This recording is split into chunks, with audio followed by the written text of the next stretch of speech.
अस्सलाम वालेकुम स्टूडेंट्स, उम्मीद है आप सब खैरियत से होंगे और अपने पेपर्स की बहुत अच्छी तरीके से प्रिपरेशन कर रहे होंगे। सो बेसिकली आज के लेक्चर में हमें क्लास 12 के चैप्टर नंबर 1 को स्टार्ट करना है।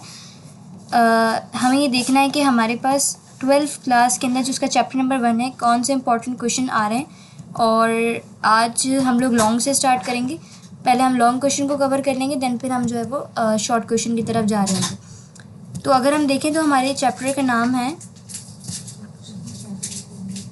Concept of programming. अब प्रोग्रामिंग के कॉन्सेप्ट को समझना है इस चैप्टर के अंदर। बेसिकली यहाँ से हमारी प्रोग्रामिंग का स्टार्ट होता है और यहाँ से हम बेसिक अपनी बिल्डिंग खड़ी कर रहे होते हैं प्रोग्रामिंग की।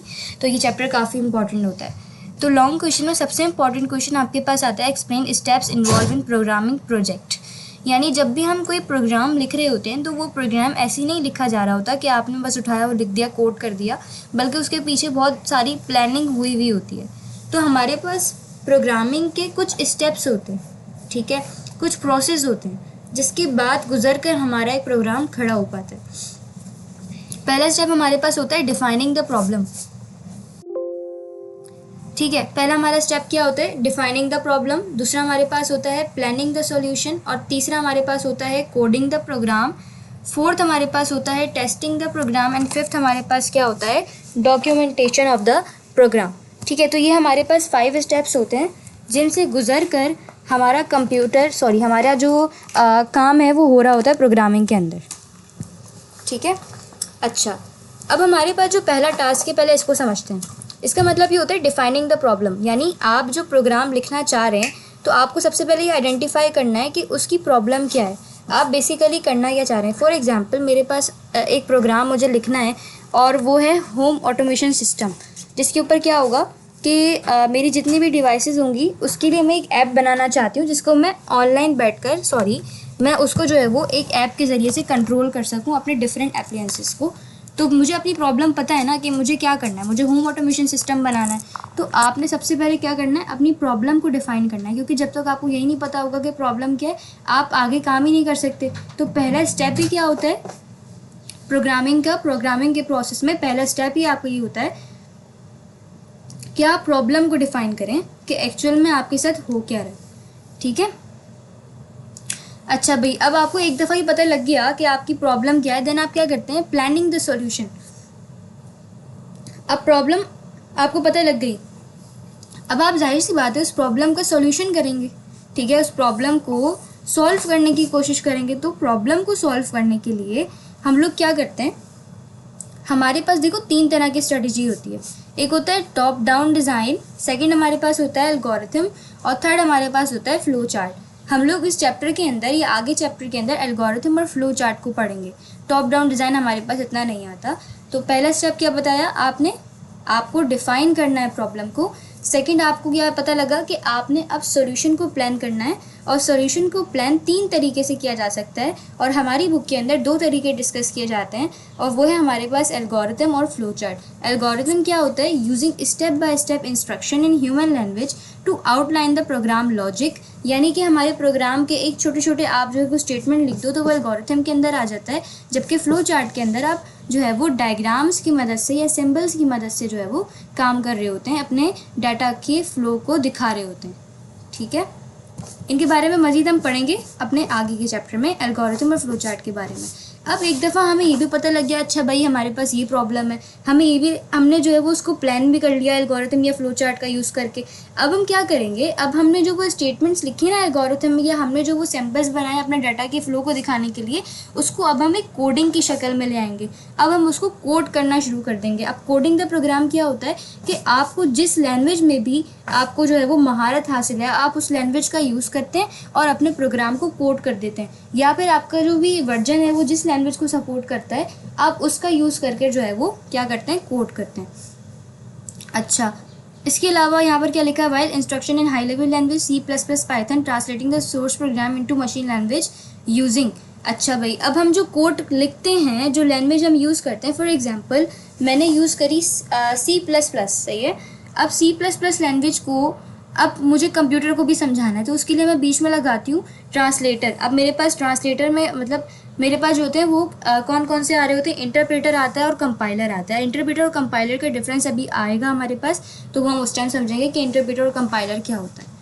ठीक है, बेसिक्स की यहाँ पर एक लाइन लिखी हुई है, उसको मैं पढ़ देती हूँ भी। Translate and execute one statement at a time, interpreter ये करता है, और कंपाइलर क्या करता है, compiler the whole program into machine language in one step. ठीक है, इसको हम अभी डीप में जाके पढ़ते हैं क्वेश्चन के अंदर।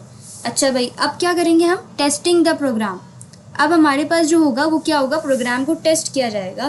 कैसे करते हैं testing the program, testing the program में हमारे पास कुछ जो है वो स्टेप्स आ जाते हैं कि भाई हमारा प्रोग्राम सही से फ्लो कर रहा है या नहीं कर रहा है।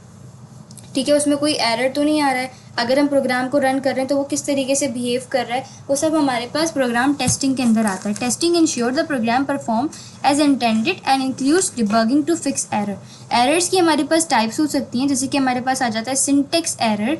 सिंटेक्स एरर क्या होता है कि देखो हर चीज़ का तरीका होता है। ठीक है, ये वाली बात तो आप लोगों ने सुनी होगी।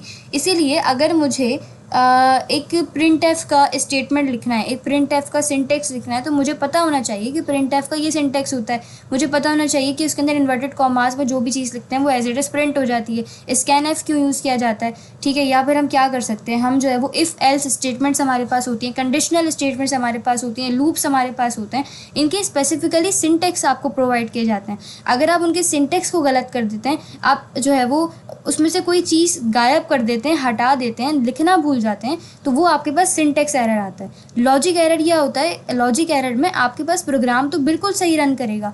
ठीक है, आपका कंपाइलर या इंटरप्रेटर उसको मसला ही नहीं होगा आपके प्रोग्राम से कुछ भी, लेकिन आप जो आउटपुट चाह रहे होंगे ना वो अलग आएगा, आपकी लॉजिक अलग हो जाएगी। आप 2+2 करना चाह रहे होंगे, आपसे 2-2 हो जाएगा। इससे हम लॉजिक एरर कहते हैं। रन टाइम एरर ऐसे होते हैं जो कि आपके जो है वो प्रोग्राम में ड्यूरिंग द एग्जीक्यूशन आ जाते हैं। ठीक है, तो इस चीज़ को आपने ध्यान में रखना है। सिंटेक्स एरर, लॉजिक एरर और रन टाइम एरर हमारे पास 3 तरह के एरर्स होते हैं। ये एमसीक्यूज़ में पूछा जा सकता है आपसे, सही है। अच्छा, डिबगिंग की टेक्निक्स क्या क्या हो सकती हैं। डिबगिंग यानी अगर हम अपने प्रोग्राम को डिबग करना चाहते हैं, उसमें से एरर निकालना चाहते हैं, तो उसकी क्या क्या टेक्निक्स है। डेस्क चेकिंग होती है जो कि proof reading code, manual testing हो रही होती है, आपके पास ड्राई रन किया जाता है प्रोग्राम को, यानी आपने पूरा प्रोग्राम लिखा हुआ है, अब आप उसको कॉपी पेपर पर लेके बैठ गए और उसको ड्राई रन करने की कोशिश कर रहे हैं। अच्छा, ये प्रोग्राम इस तरीके से बिहेव करेगा, इस तरह। फिर स्ट्रक्चर वॉक थ्रू आता है, जिसमें क्या होता है कि आपके पास एक तो आप होते हो और फिर आपके अलावा और भी प्रोग्रामर्स होते हैं जो कि आपके प्रोग्राम का रिव्यू कर रहे होते हैं और उसको फीडबैक दे रहे होते हैं, उसकी रेटिंग कर रहे होते हैं। अच्छा, ये प्रोग्राम इस तरीके से वर्क कर रहा है, सही है। उसके बाद हमारे पास आता है attempt at translation using a translator program. Translator program को यूज़ किया जाता है ताकि आप जो है वो सोर्स कोड को मशीन लैंग्वेज में कन्वर्ट कर सकें, सही है। इसके अलावा आपके पास अल्फ़ा टेस्टिंग होती है और बीटा टेस्टिंग होती है। अल्फ़ा टेस्टिंग में यानी आपको सैम्पल डेटा प्रोवाइड किया जाता है, सैम्पल डेटा में लाइन बाय लाइन आपकी टेस्टिंग की जाती है आपके ओरिजिनल प्रोग्राम से। और बीटा टेस्टिंग के अंदर आपके पास क्या होता है, कुछ यूज़र्स को वो प्रोवाइड कर दिया जाता है प्रोग्राम कि वो चेक कर सकें अपने रियल डाटा के साथ कि ये प्रोग्राम सही रन कर भी रहा है या फिर नहीं। ठीक है, तो ये सब चीज़ें आ जाती हैं इसके अंदर। फिर हमारे पास आ रहा है एक्सप्लेन ऑल डिबगिंग प्रोसेस। ठीक है, अच्छा, एक्सप्लेन ऑल डिबगिंग प्रोसेस में आपके पास क्या क्या आ सकता है। Reproduce the bug, consistently recreate the condition that triggered the error to understand its behaviour. ठीक है, डिबगिंग के प्रोसेस में सबसे पहले हमारे पास आता है reproduce the bug, locate the bug, identify the root cause, fix the issue, test the fix. ठीक है, consistently recreate the conditions that trigger the error to understand its behaviour. और लोकेट द बग में क्या है, identify the specific section और line of code where the error originate. This often involve using debugging tool, reviewing log और examining error messages। यानी कि ये आपको सिंपल ही बता रहे हैं कि आप किसी स्पेसिफिक लाइन को देख लें जहाँ पर आपको दिख रहा है कि वहाँ पर एरर मौजूद है और आप उसको जो है वो डिबग करने की कोशिश करें। ठीक है, उसको एग्जामाइन करने की कोशिश करें कि भाई आपके पास जो एरर का मैसेज आ रहा है वो क्या आ रहा है, उसमें किस तरह का एरर है। फिर identify the root cause, determine why the bug is occur. आपको ये बात पता होनी चाहिए कि अच्छा ये बग आ रहा है तो ये इस वजह से आ रहा है। आपको जब तक उसकी प्रॉब्लम नहीं पता होगी ना तब तक आप उसको आगे हैंडल नहीं कर सकते। आपको उसका रूट पता होना चाहिए कि अच्छा ये हमारी जो है वो रूट है जिस रूट की वजह से हमारे पास एरर अकर हो रहा है। फिर आपके पास आता है फिक्स द इशू। अब आपको पता चल गया अच्छा इस वजह से एरर आ रहा है, अब उस एरर को लेके बैठना तो नहीं है, उस एरर को तो सॉल्व करना है आपको। तो उसके लिए आप क्या यूज़ करते हैं, उसके लिए आप फिक्स करते हैं अपने एरर को। फिर क्या होता है, test the fix, verify that the bug is resolve and no new issue have been introduced typically through testing including registration test। Test the fix का मतलब ये होता है कि अब आप फाइनली ये चेक करते हैं कि अब हमने बग को जो है वो रिजॉल्व कर लिया है, अब तो कोई नया इशू नहीं खड़ा हो रहा हमारे पास, ठीक है। इस चीज़ को हम जो है वो टेस्ट द फिक्स के अंदर करते हैं। तो ये थी हमारे पास एक्सप्लेन ऑल डिबगिंग प्रोसेस की टेक्निक्स।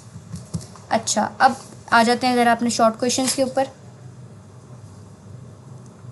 शॉर्ट क्वेश्चंस के अंदर हमारे पास आता है difference between syntax error versus logical error. मैं इस चीज़ के बारे में आपको बता चुकी हूँ। सिंटेक्स एरर क्या है, is an error in the syntax of a sequence of a character, यानी कि आप अगर लिखने में ही गलती करते हैं। देखो, जैसे कि हम इसको एग्जाम्पल इस तरह ले सकते हैं कि हमारे पास कोई भी खाने की डिश है, तो उसको बनाने का जो तरीका है, अगर आप उस बनाने के तरीके को थोड़ा सा ख़राब कर देते हैं, आपको डालनी शुगर है और आप सॉल्ट डाल देते हैं, ठीक है, और अगर आपको कभी सॉल्ट डालना है तो आप शुगर डाल देते हैं, तो क्या होता है, आपका खाना ख़राब हो सकता है। इसी तरीके से सिंटेक्स एरर में मसला ये होता है कि जो स्ट्रक्चर होता है वो अगर आप फॉलो नहीं करेंगे तो आपका प्रोग्राम रन नहीं करेगा, फिर उसमें अच्छे खासे डिबग आने शुरू हो जाएंगे, आपके पास एरर आने शुरू हो जाएंगे। लॉजिकल एरर में क्या होता है, आपका प्रोग्राम तो चल जाएगा, बहुत आराम से चलेगा, लेकिन जब आप उसका बिहेवियर चेक करेंगे ना, तो वो बिहेवियर उसका आपके साथ सही नहीं होने वाला।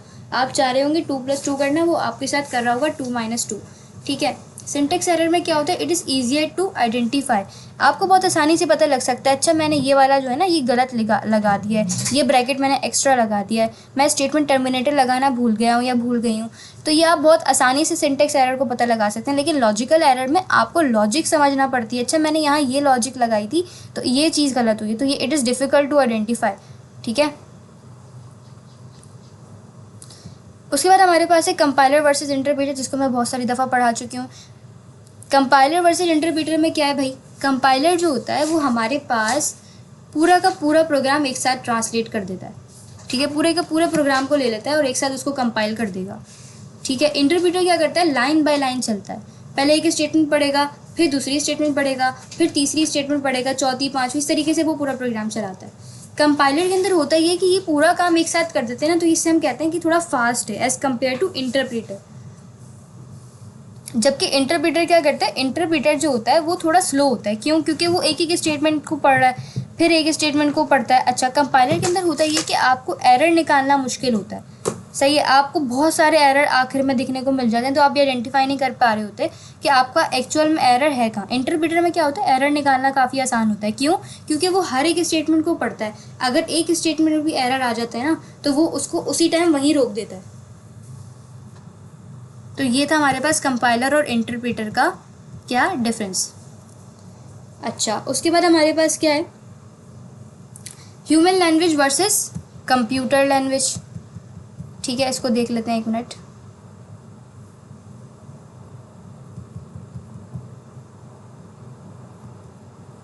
Human language versus computer language, the primary difference between human language and computer language are purpose. Human language are used for communication among people. Computer language are designed for instructing computer to perform task. देखो, human language एक ऐसी language है जो कि human समझ सकता है, और कंप्यूटर लैंग्वेज या मशीन लैंग्वेज एक ऐसी लैंग्वेज होती है जो कि क्या हो सकता है, मशीन समझ सकती है, ठीक है। ह्यूमन लैंग्वेज हमारे पास जो है वो ह्यूमन फ्रेंडली होती है, और कंप्यूटर लैंग्वेज हमारे पास मशीन फ्रेंडली होती है, ठीक है। ह्यूमन लैंग्वेज के अंदर हम क्या लिखते हैं, ह्यूमन लैंग्वेज के अंदर हम सोर्स कोड लिखते हैं, जो हम डिफरेंट प्रोग्रामिंग लैंग्वेजेस का यूज़ कर रहे होते हैं ना, जैसे सी हो गया, C++ हो गया, पाइथन हो गया, जावा हो गया, ठीक है। तो वो क्या करती हैं, वो इंग्लिश लाइक स्टेटमेंट्स होती हैं, वो ह्यूमन लैंग्वेज के अंदर होती हैं, जबकि हमारा जो कंप्यूटर होता है वो 0 और 1 की फॉर्म में बात कर रहा होता है, उसे मशीन लैंग्वेज कहते हैं, ठीक है।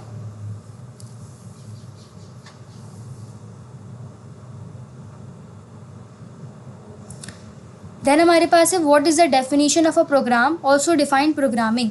प्रोग्राम क्या होता है भाई, program is a set of instructions written in a programming language that a computer can execute to perform a specific task और solve a problem. It serves as a bridge between the user and the hardware, guiding the computer on how to process input, manage data and produce output. Program क्या है, program basically वो set of instruction है, ठीक है, written in programming language, जिसको हम लिखते हैं किसी प्रोग्रामिंग लैंग्वेज के अंदर। वो प्रोग्रामिंग लैंग्वेज क्या हो सकती है? C, C plus plus, Python, Java, इस तरीके से हम यूज़ कर रहे होते हैं। That a computer can execute to perform a task, it serve as a bridge. ये क्या होती है? ये ब्रिज होता है, ठीक है। ये जो प्रोग्राम होता है it serve as a bridge, ये ब्रिज की तरह से काम कर रहा होता है between the user and the hardware. Guide करता है कंप्यूटर को on how to process input, उसको किस तरीके से जो है वो प्रोसेस करना होता है इनपुट को, या जो है वो किस तरीके से मैनेज करना होता है डाटा को, या फिर जो है वो किस तरीके से प्रोड्यूस करना होता है आउटपुट। ये सब कौन बताता है? ये सब प्रोग्राम बताता है। प्रोग्रामिंग क्या है? Programming is a process of designing, writing, testing and maintaining the instruction code that a computer follow to perform a specific task. It involve using programming language to create software, solve problem और automate processes. Programming क्या है? Programming एक ऐसा process है जिसके अंदर हम designing करते हैं, राइटिंग करते हैं, टेस्टिंग करते हैं, या फिर मेंटेनिंग करते हैं अपने इंस्ट्रक्शन ऑफ अ कोड की डाटा, जिसको यूज़ कर कर कंप्यूटर परफॉर्म करता है बहुत सारे स्पेसिफिक टास्क जो कि हम चाह रहे होते हैं। लेकिन प्रोग्रामिंग के लिए हमें इंक्लूड करना पड़ता है प्रोग्रामिंग लैंग्वेजेस को, ताकि हम डिफरेंट टाइप ऑफ सॉफ्टवेयर बना सकें, प्रॉब्लम्स को सॉल्व कर सकें और ऑटोमेट प्रोसेसेस को बना सकें। फिर हमारे पास है difference between source code versus object code. Source code और ऑब्जेक्ट कोड कुछ नहीं है, बहुत आसान सी चीज़ है। Generated by human. Source code कौन जनरेट करता है? ह्यूमन जनरेट कर रहे होते हैं। और ऑब्जेक्ट कोड हमारे पास मशीन कोड होता है, जनरेट बाय मशीन, जो कि 0 और 1 के अंदर आ रहे होते हैं। सोर्स कोड हमारे पास हाई लेवल कोड होता है जो कि हम प्रोग्रामिंग लैंग्वेजेस को यूज़ करके बनाते हैं, ठीक है, वो बात मैं आपको बता चुकी हूँ। और ऑब्जेक्ट कोड हमारे पास लो लेवल कोड होता है जो कि 0 और 1 की फॉर्म में होता है। Easy to modify, difficult to modify, ठीक है। अच्छा, सोर्स कोड हमारे पास ह्यूमन अंडरस्टैंडेबल होता है, क्योंकि भाई आपको पता ही है हम प्रोग्रामिंग लैंग्वेजेस का यूज़ कर रहे हैं, तो वो जो है वो ह्यूमन अंडरस्टैंडेबल ही होगा। और जो मशीन अंडरस्टैंडेबल होगा वो हमारे पास ऑब्जेक्ट कोड होता है। तो ये काफ़ी इंपॉर्टेंट क्वेश्चन है, आपके पेपर में पूछा जा सकता है, इसको काइंडली प्रिपेयर करके रखिएगा। 2021 और 2024 दोनों में ये क्वेश्चन पूछा जा चुका है, ठीक है। तो ये हमारे पास कुछ इंपॉर्टेंट क्वेश्चन थे चैप्टर 1 से जो मैंने आप लोगों को करवा दिए हैं। इंशाल्लाह ताला नेक्स्ट लेक्चर के अंदर हम लोग स्टार्ट करेंगे एल्गोरिथम एंड फ्लो चार्ट। इसमें हमारे पास जो इम्पोर्टेंट क्वेश्चंस होंगे उसको हम जो है वो नेक्स्ट वीडियो के अंदर कवर कर रहे होंगे। मिलते हैं नेक्स्ट वीडियो में, तब तक के लिए अल्लाह हाफ़िज़।